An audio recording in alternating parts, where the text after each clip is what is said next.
So hello and welcome back to another episode of Web3 Insights. I'm your host, Aaron Hayhurst, and today we're diving into a critical discussion on the future of decentralization in Web3. Joining me is Ashton, who is the founder and product architect of Openmesh. In the first part of our conversation, we're going to be exploring the differences between centralization and decentralization, touching on important issues like structural choke points, the challenges of decentralized governance, and the economic viability of node validators. And then after that, we'll dive into Openmesh, how Ashton and his team are building decentralized cloud infrastructure, and the exciting $100 million cloud credits giveaway, which they've recently announced. So it promises to be an insightful conversation. Ashton, thank you so much for coming on. Yep, thanks for having me. Fantastic. Ashton, just to start, I maybe wanted to just introduce who you are and a bit about yourself. Cool. Ashton, based in Sydney. Currently, I look after product and architecture at Openmesh. Got into Web 2015, did a lot of projects in the past. One of the noticeable project, I could say Phantom. Phantom, it was a L1 chain. So full-time web. How do I say? Is a daunting and a really, really stressful career. Absolutely. No, there's definitely the what I call an emotional roller coaster in the Web3 space, always highs and lows. But Ashton, before we dive into Openmesh, I want to get your thoughts on centralization versus decentralization. You know, one of the key concerns for many in the Web3 space is the structural choke points that exist in centralized systems. Can you talk us through what these sort of choke points are and how decentralization aims to sort of solve them? Yeah, sure. Yeah. I think centralization has been, I think, one of the oldest design errors, I would say, is centralization. So a lot of from politics to innovation to money, social structures, it's all kind of like centralized design, right? So thousands of years, like a lot of dictators, whether there's a dictator or whether it's an empire trying to control the world, they have these kind of a similar characteristics in common. So centralization, monopoly, and centralized power. So that's kind of like the main idea. So if you look at Roman Empire, Ottoman Empire, Mongolian Empire, all these centralized, like heavily monopolized ecosystems, they monopolized. If you look at today's world, like, we think like it's just far away from those time and we are better off. But unfortunately, if you look at like structures, not politically, we might be better politically compared to like, thousands of years, but structurally, like we kind of like locked into the same kind of a structure, in my opinion. So what I mean by, so take a look at like IT infrastructure, right? So IT infrastructure is really, really critical, like because we use everything, what we do today, it's basically attached to digital infrastructure. So whether it's smartphones or laptops or even the service, right? So we rely on, we rely heavily on that. If you look at the digital infrastructure, whether it's a data or IT infrastructure like cloud data centers, all of that is controlled by 4 to 5 companies in the world today. That's about 95% of concentration of the world, the IT infrastructure, the entire internet, to be honest. The core infrastructure, not the services. I'm talking about the core infrastructure like data centers, cloud services, social media, all of that's controlled by a few corporations. Now, the problem with that, like imagine few corporations basically controlling, and also they happen to have a good distribution. So good distribution mean if they wanted to pass a certain message to you, the platforms will be able to distribute that. And if they want to collect information from the society back into their data centers, they can do that. So it's kind of like playing the god power, like a god-like power. To me, is a very, very concerning. I think the biggest concern recently, so they have the AI capabilities now, and they're growing AI capabilities in a way that we haven't seen before. Because a lot of people think like, oh yeah, we have ChatGPT in 2022, and 2024 we have ChatGPT version 4. So for us, it's just a 2 years a gap. But in AI world, that's like a couple of thousands years advances. So the Yeah. problem to me, the very same companies who are monopolizing data and cloud and IT infrastructure, like look at these corporations like Meta, Amazon, AWS services specifically, and Google and Microsoft. They control pretty much the entire space in terms of social media platforms, data, and cloud infrastructure. Now they are the very same companies. They are also happen to be in the AI race, right? And it's not about innovation or healthy competition. It's basically the Wall Street narrative for them is the share price. What is the next big thing? So they can claim we have the big innovation compared to any other provider. So it's a war in that way. So now imagine, if you just landed to our world, and you are saying, hey, our world is, we have this superpower called digital intelligence, and superpower like the compute, where you can actually scale the human brain into like a size of a Milky Way galaxy, and they collect so much data, and then also like they can process things that no one can actually process, and they can understand the behaviors not from an individual, but then they can actually predict things in a great accuracy like in a country or an entire world. And they have also resources like money, power, and influence, and actual talent to scale.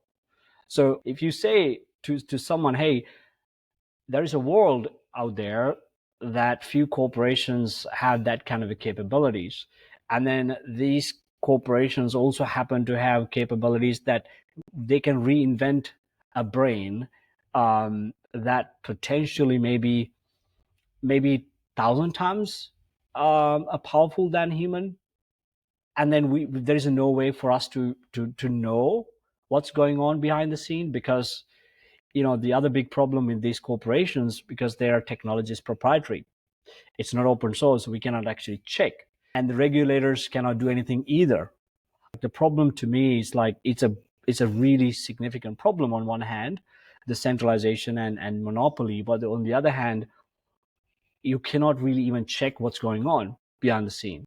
So if you look at the medical industry or food industry, if you selling a product, let's say you're selling cereal, and the back of the box you can say these are the ingredients, and FDA, they will basically, if you lie on the label, FDA will say, oh, oops, too bad, here's a fine, and then you're okay with it.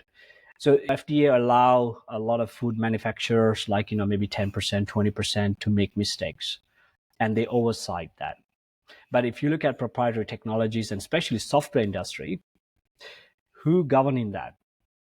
And since it's a proprietary technologies, and corporate structures and governance structures are protecting the interest and the technology, if you patent a technology, and if you wrap in a more legal wrapper, no one can actually see, right? So in that case, I think in technology space, they have a room for error like up to 100%. FDA can do like, maybe they can find someone for, and also they might allow for 20% room for error, but then for software industry, I think it's up to 100%. So you got to think about it, right? So there are 4 or 5 different companies control the world data and world infrastructure. They also have the biggest AI capabilities, and they don't have much, they have responsibilities, but people make mistakes, right? So that's what happened, World War II, World War One, ancient time. There are mistakes. I think these 3 combination of having a significant power in data, AI, and distribution, because distribution, if there's a significant AI agent kind of got out from a lab, they have the data centers, they own social media platforms, they have the hardwares. It's a game over for us. I think that's the part that we have to be very, very concerned about. Yeah, and you obviously touched on the decentralized governance there. Decentralized governance obviously is touted as a solution to central control, but it comes with its own set of challenges as well. How do you see decentralized governance evolving, and what are some of the biggest obstacles that decentralized networks face when it comes to decision making? I think there's two problems. One is the actual incentives behind like maintaining a distributed network, right? Yeah. Let's take like a good example of a great distributed network that exists today, but like it's also like alive. Like take like BitTorrent network. BitTorrent network is, people just being able to share files in a peer-to-peer manner. I can upload a movie, someone can download a movie. And why would I upload a movie? Because I've already seen it. And why would I spend my electricity bill basically seeding the movie back to the network? It could be just I'm thinking like, someone like me might be beneficial from this, right?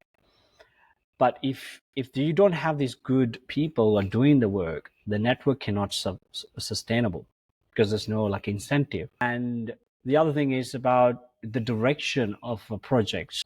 Traditionally, like if you have a traditional startup, you have a CEO, you have a kind of a structure. People can make decisions and move fast, and you can sometimes make decisions without ignoring the short-term noise. So in distributed networks, inherently you cannot do that. So it's always like how do you get that the right balance to build your minimal viable ecosystem and then making sure that's sustainable long term? That's a big challenge. Yeah, no, absolutely. Talking about networks there, one of the critical aspects of maintaining a decentralized network is obviously ensuring the economic viability of node validators. What do you think is needed to incentivize validators to participate? And how can decentralized networks like Openmesh ensure long-term sustainability for validators? Okay, so let's take a simple example. So people are running a nodes for distributed networks, right? So let's say Ethereum network. So Yeah. I wanted to run Ethereum network, a node for Ethereum network. In return, I'll get some Ethereum. It's like mining, right? So now Ethereum is proof of stake. I'll have to run Ethereum full node or a light node on a server. So which means it's expense. For a convenience purposes, I might run on AWS because just provision a server and it's good to go. Or I go to like a centralized node as a service provider. I just pay a monthly fee and I can run my node. Now imagine my monthly cost is about $200, for example, and that's my monthly expenses. And in dollars, I pay in fiat mostly, and I'm receiving Ethereum tokens from the network as a node operator. If Ethereum price is not sustainable, and if I don't get enough quantity in Ethereum for me to be able to transfer that into dollars to meet my viability of being a node operator, and if that it's not economically viable for more than 6 months, the question like why would you run a node in the first place? So if I'm making a loss running a node, and I might continue to run because I might be either wealthy or I really care about the project. But other than this too, if someone is running it because there are economical incentives attached to it, it's going to be difficult to convince people to run. That's why if you look at a bear market, the node operators is a significant churn in node operations during bear markets, and chains are really suffering because in order for your blockchain or Web3 project to be more decentralized, you have to have multiple nodes in the network. Otherwise, it's centralized. I mean, something that we don't want to talk and admit, a lot of L1 chains during bear markets, they just basically run themselves. So foundation behind the chain runs the nodes. Where's the decentralization in that case, right? So what's the value proposition of come to our chain and start building it if the teams is running it? So that's the challenge.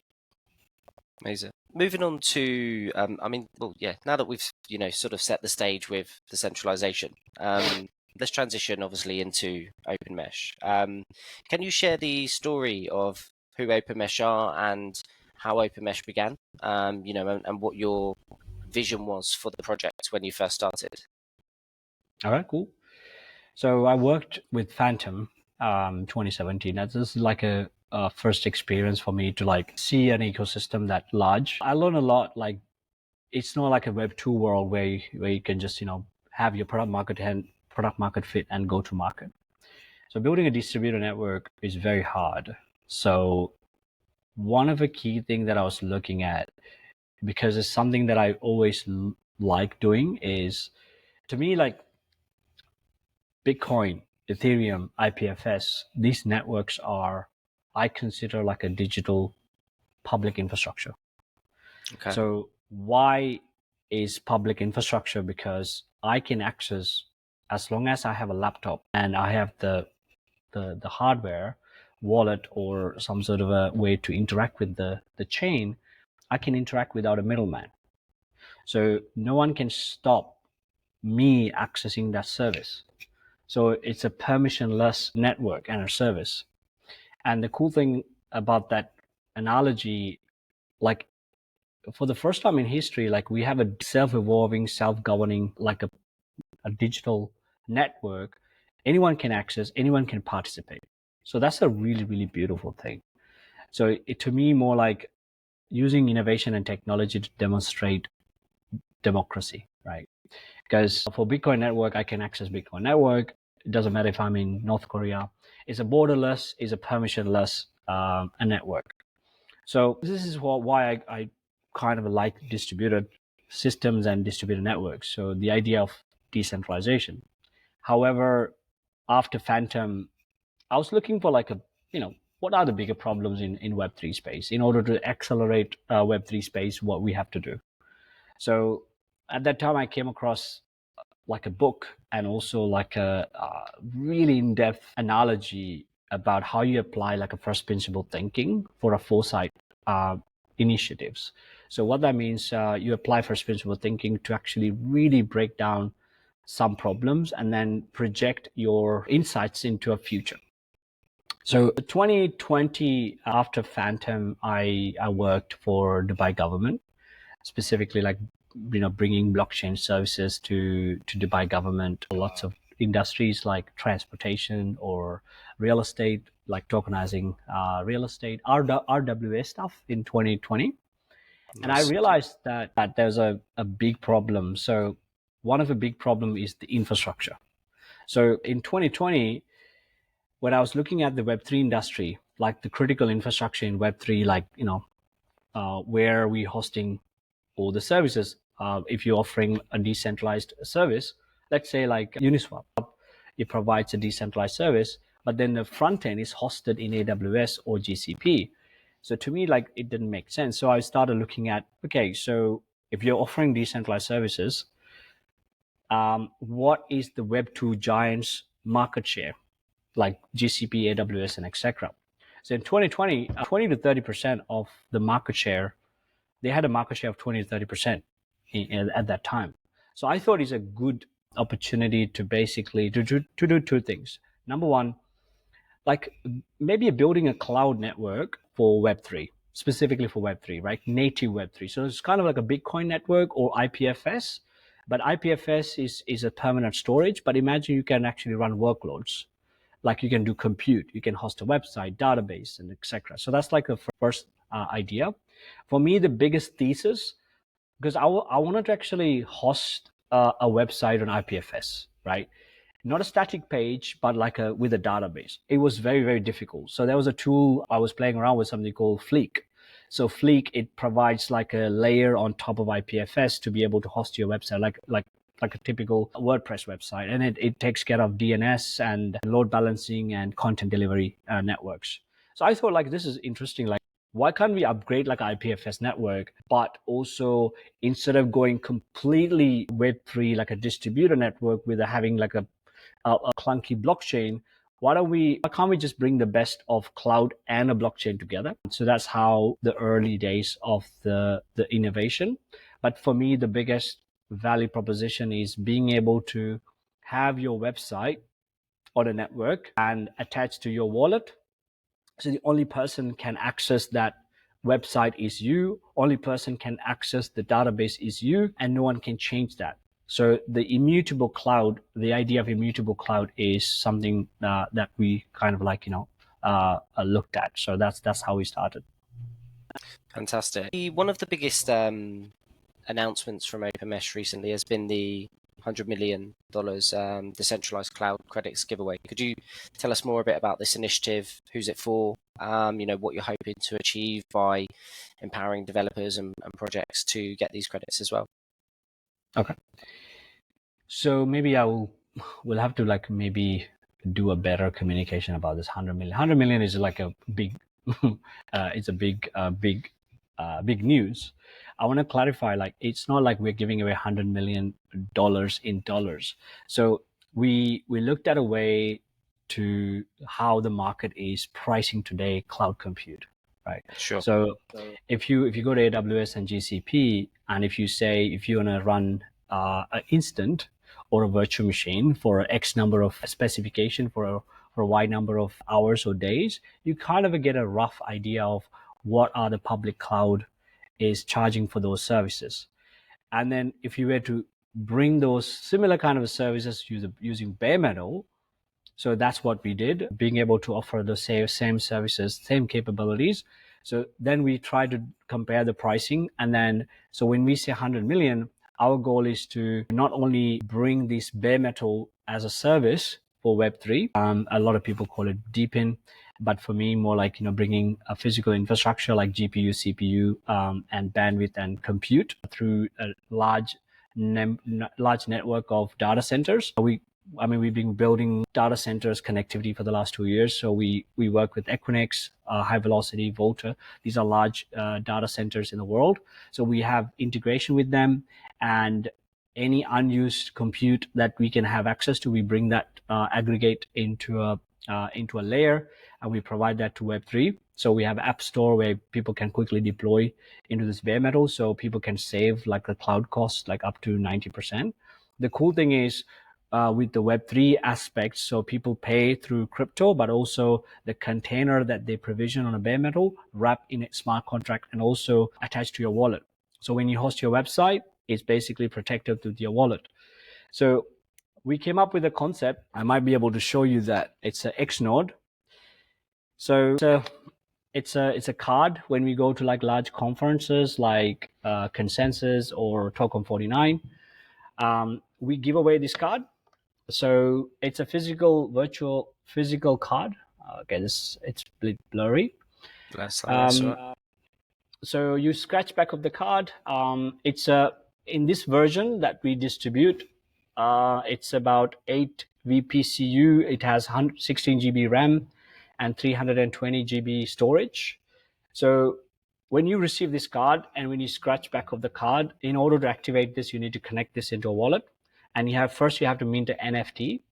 Once you have your NFT and you attach to your wallet, then you activate this virtual machine. Once you activate the virtual machines, we have an app store, and the user will have SSH access to this. So you can download apps, you can run apps. The cool thing is, so this virtual machine is an NFT. So if you build an e-commerce website, or if you host like a service, like a node, with these specs, you can easily run like a Polygon node or like a decent amount of blockchain nodes here.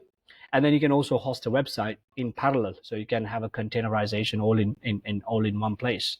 So this particular specs in a machine is, if you were to get the same machine for 12 months, so because we are giving away this for 12 months, if you were to do this in AWS or GCP, roughly around $2.5 to $3,500 in cloud space, like in a hyper cloud.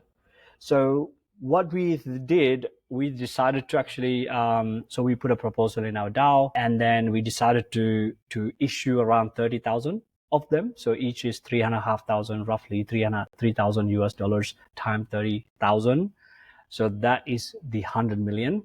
So the way we give away this, we are partnering up with like Web3 ecosystems, Web3 chains like Polygon, Arbitrum, Solana, those kind of ecosystem, and Chainlink. And also we go to large conferences and we basically distribute. So this year, our first large batch will go through SmartCon event in Hong Kong.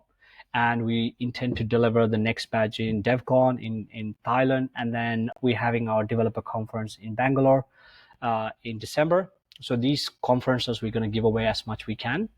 Because when the cool thing about this product, when you run your own service, whether it's a node or hosting a game server or hosting a website, so we take 10% of your server, because we give this for free.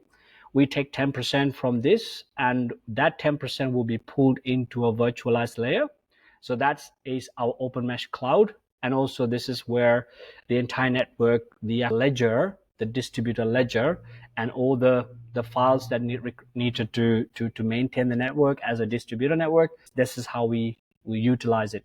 So every user that run these machines, and when they're running a node or hosting a website, we take 10% of your server, and then we pull that into a virtualized layer, kind of a hypervisor. In the hypervisor, that hypervisor called Openmesh Cloud. So if you host a website on that hypervisor, it's kind of immutable because those resources come from a fraction of like around the network. So that's how what we do. In order for us to get adoption, we believe like Web3 conferences are great. So we partner up with hackathons for those conferences, whether it's Eat Global or Hacker House in Chainlink, and we distribute that.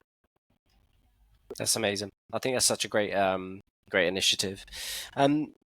Also, Openmesh is we sort of briefly were touching in and around this earlier. Openmesh obviously is providing a decentralized alternative to traditional cloud providers. It'd be great for us to hear how exactly Openmesh differs from the centralized giants, and what advantages does it offer to Web3 developers and projects as well? Okay, two areas. The first, most important thing is that we are not a centralized company. So we don't have foundation. We are not a private company. We never registered Openmesh, never registered for a company or a foundation.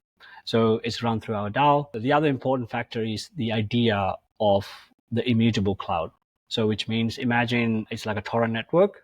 You have the files are distributed across the network. Instead of files, these are compute if you were to host a website or run a website. So the hypervisor layer that being supported by a large number of nodes operators to our network, that's a very, very differentiating factor, because those resources are donated by our community. In a centralized hyperclouds, they control everything, right? So they basically build data centers. They have got a bare metal machines.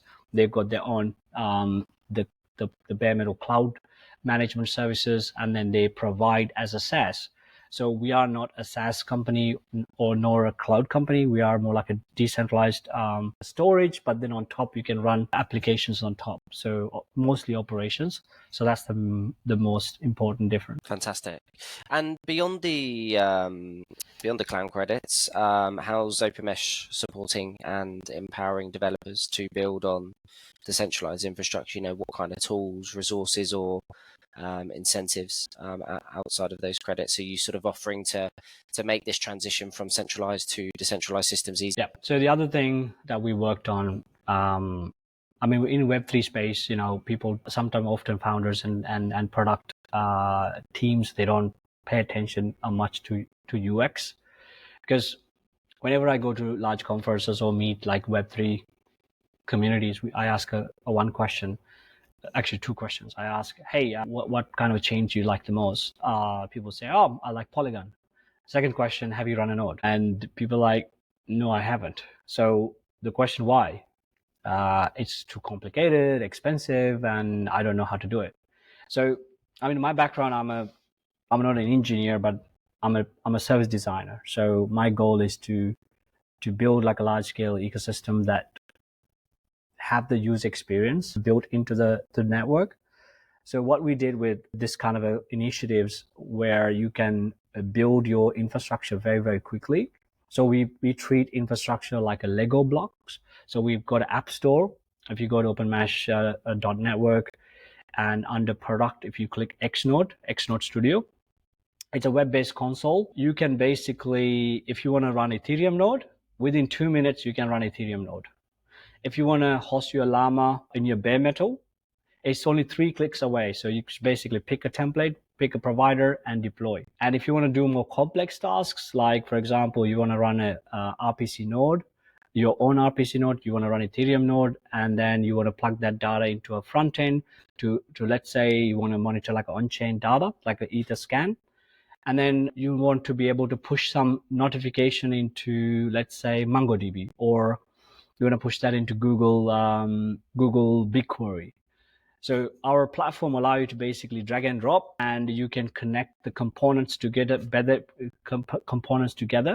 to build your infrastructure build. Because I've seen, especially in the last 4 or 5 years, Gen Z developers they don't have much time to actually code. So instead of coding for 6 months for your backend, they can go from ideation for production very, very quickly. So in terms of providing tools and giving libraries and flexibility, and more importantly, like for them to be able to experiment things without committing too much is a really big thing, I think, that we worked on. Yeah, no, absolutely. It definitely sounds it.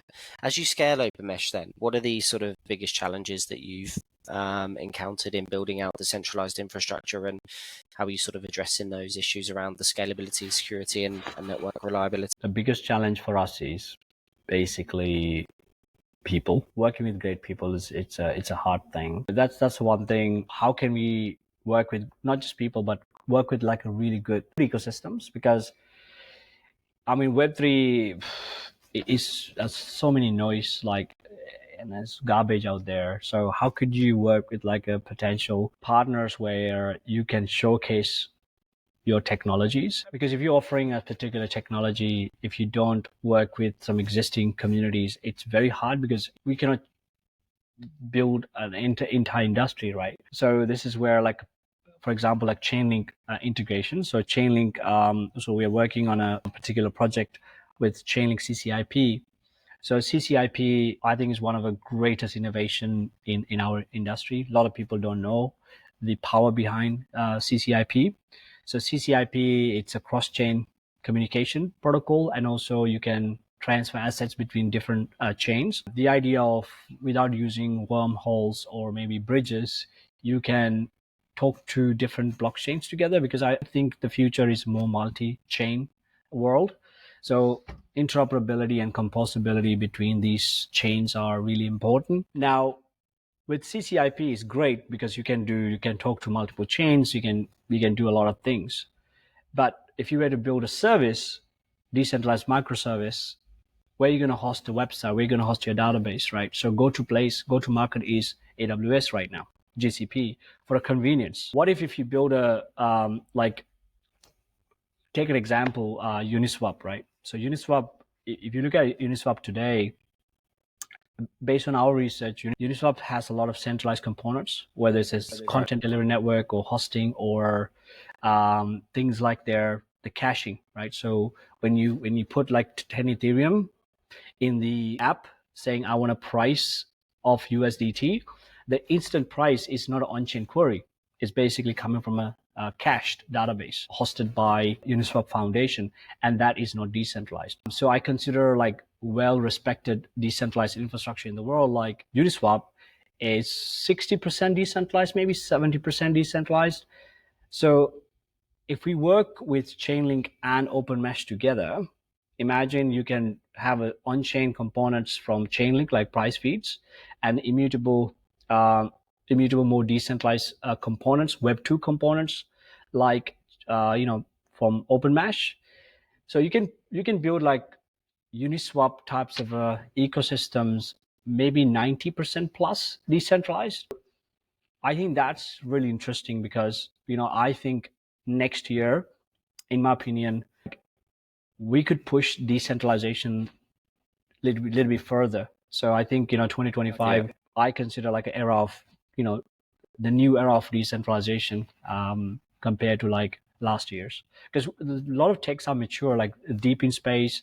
CCIP gonna be quite interesting next year. People gonna see some like on-chain solutions and decentralized microservices. Yeah, no, absolutely, completely agreed.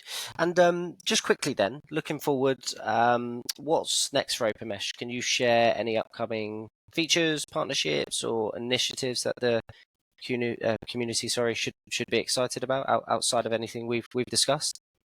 The biggest one, I think, Chainlink integration, and then we are going to SmartCon.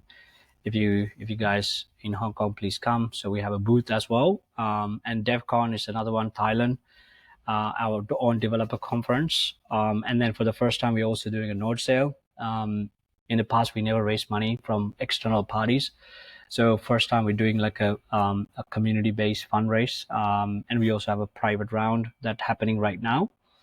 So that's like a major items, I would say, in the roadmap. Other than that, like partnerships, like we've been working with like a lot of partners in the past, like in Web3 world.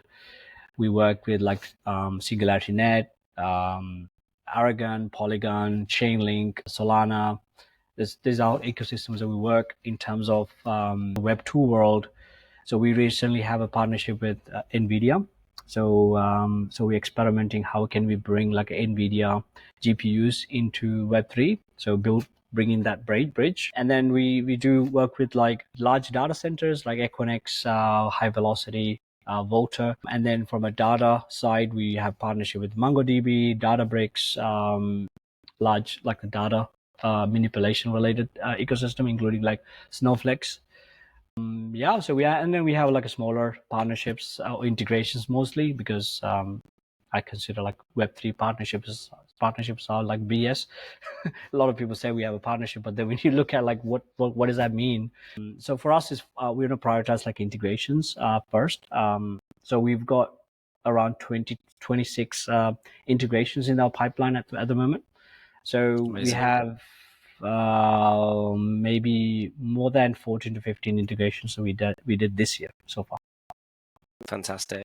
So it's interesting how many people I've spoken to that say similar things on partnerships. But you know, there's a lot going on for you guys, and it's great. I mean, thank you so much, Ashton, for coming on and joining us on Web3 Insights, sharing obviously your deep insights into decentralization, governance, and the work you're doing at Openmesh. You know, it's very clear to see that Openmesh are pushing the boundaries of what decentralized infrastructure can offer.